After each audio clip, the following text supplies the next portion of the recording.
Lecture de la première lettre de Saint Jean chapitre 5. La foi donne la victoire sur le monde. Tous ceux qui croient que Jésus est le Christ sont enfants de Dieu. Et ceux qui aiment Dieu le Père aiment aussi ses enfants. Comment savoir que nous aimons les enfants de Dieu?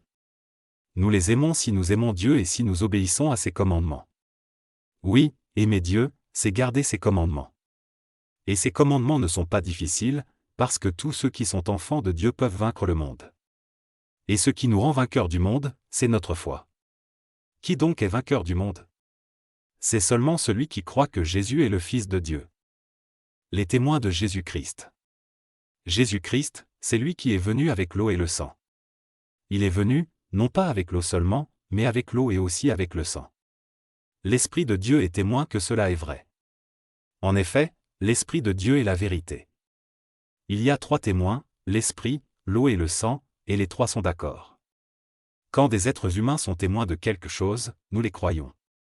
Mais quand Dieu est témoin, c'est bien plus fort.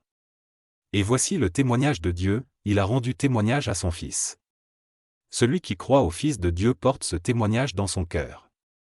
Celui qui ne croit pas en Dieu, celui-là fait de Dieu un menteur. Il ne croit pas au témoignage que Dieu a rendu à son Fils. Voici ce témoignage, Dieu nous a donné la vie avec lui pour toujours, et son Fils est la source de cette vie. Celui qui a le Fils a la vie, celui qui n'a pas le Fils n'a pas la vie. La vie avec Dieu. Je vous ai écrit cette lettre pour vous faire savoir ceci, vous qui croyez au Fils de Dieu, vous avez la vie avec Dieu pour toujours. Voici pourquoi nous sommes pleins de confiance devant Dieu, quand nous lui demandons quelque chose qu'il trouve bon pour nous, il nous écoute.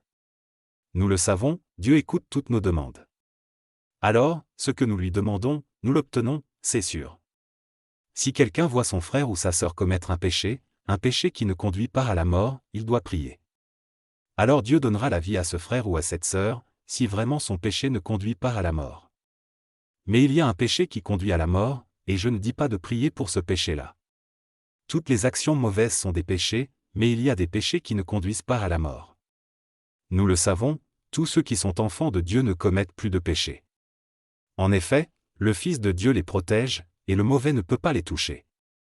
Nous le savons, nous appartenons à Dieu, mais le monde entier est sous le pouvoir du mauvais. Nous le savons, le Fils de Dieu est venu. Il nous a donné l'intelligence pour connaître le vrai Dieu, et nous restons unis au vrai Dieu par son Fils Jésus-Christ. Lui, il est le vrai Dieu et il est la vie pour toujours.